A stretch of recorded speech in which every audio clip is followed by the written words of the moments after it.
Kita masuk ke part 3, yaitu rencana distribusi kas masih di dalam likuidasi secara bertahap, di mana nantinya rencana distribusi kas ini yaitu penetapan jumlah kas yang akan dibayarkan kepada masing-masing sekutu. Untuk setiap jumlah kas yang akan dibayarkan didistribusikan kepada sekutu pada awal proses likuidasi, di mana nanti rencana distribusi kas akan mengikuti tahap-tahap seperti berikut ya. Tapi kita langsung ilustrasikan saja ke contoh yang sama, yaitu tadi ada di Ana, Suta, dan Wija, di mana kita tahu ada saldo modalnya masing-masing 340, 340, dan 200. Ini dapat dari mana? Dari soal yang atas ya. Dari yang pertama kali. Ya, dari yang sini. Jadi kalian soalnya masih sama, dan nantinya jurnalnya pun juga sama antara likuidasi bertahap dengan menggunakan schedule pembayaran yang aman dengan distribusi kas. Kita lihat ya, rumus yang pertama tadi menjumlahkan antara saldo modal ditambah hutang dikurangi dengan piutang. Di sini saldo piutang dan saldo hutang adalah 40 untuk Wija dan 20 untuk Suta. Sehingga nanti total kepentingannya menjadi 340, 360, dan 160. Nah, rasio labanya kan tadi 50%, berarti 0,5, 30% 0,3, dan 20% 0,2. Yang tahap yang selanjutnya untuk mendapatkan kemampuan menutup kerugian itu dengan cara yang kedua nih. Untuk menentukan kemampuan kerugian nanti intinya adalah dengan cara saldo kepentingan masing-masing sekutu dibagi atas laba ruginya. Berarti tadi 340 dibagi 0,5, 360 dibagi 0,3, 160 dibagi dengan 0,2. Maka nanti masing-masing kemampuan untuk menutup kerugian menjadi 680, 120, 1.200.000 dan 800.000. Nah, untuk pembagian tahap 1 kita lihat dulu rumusnya adalah nih. Distribusi pertama kali diberikan kepada sekutu yang memiliki kemampuan untuk menutup kerugian paling tinggi. Berarti tadi si Suta.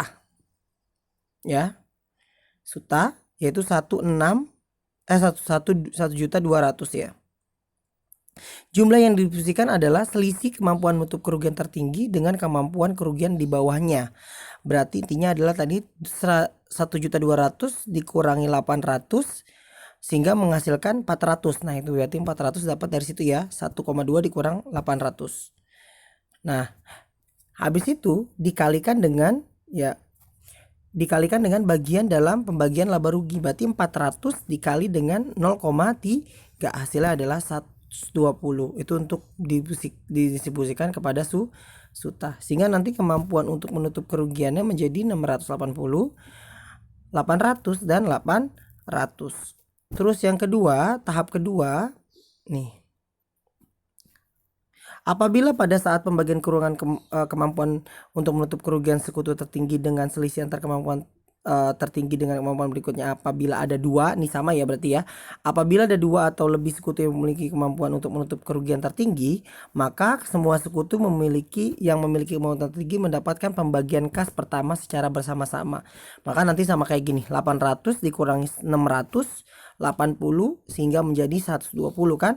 Jadi 120 dan 120 sehingga nanti dikalikan dengan kemampuan presentase atau pembagian rasio laba rugi. 120 dikali 0,3 hasilnya 36, 120 dikali dengan 20% hasilnya 24. Sehingga nanti kemampuan untuk menutup kerugiannya menjadi 680, 680, 680. Sehingga nanti tinggal dikalikan saja 680 dikali dengan 980, sehingga nanti total untuk pembagian tahap ketiga sesuai dengan rasio nantinya akan ada sesuai dengan rasio ya ini ya. Sehingga nanti untuk totalnya yang didistribusikan pada Suta 156 dan 24. Kalau kita lihat langsung saja ke schedule distribusi kas pada bulan Januari. Kas yang tersedia adalah 100.000. Nah, didistribusikan ke Suta tadi kan 120 ya. Jumlah yang dapat didistribusikan sesuai dengan kemampuan tadi kan kita harus ada kas yang ditahan untuk kontingensi 20, maka akan menghasilkan 20 kan tadi selisih yang belum dibayar. Maka untuk Suta hanya dibayarkan 100. Terus untuk distribusi pada bulan Februari, kas yang tersedia menjadi 248 ya. Distribusikan pada Suta 20 tadi sudah ya, jumlah yang dapat didistribusikan adalah 20. Terus pada tahap kedua 60.000. Nah, 60.000 itu didapat dari mana? 60.000 itu tadi kan total 36 plus 24 ya yang didistribusikan.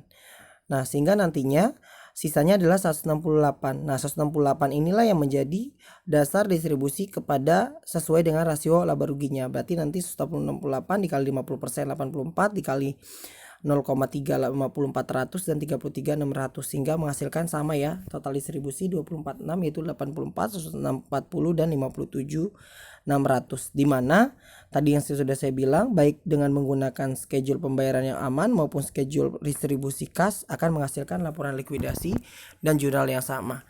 Saya rasa cukup untuk pertemuan ke-13, kurang lebihnya saya mohon maaf. Saya akhiri dengan banyak-banyak terima kasih. Wassalamualaikum warahmatullahi wabarakatuh.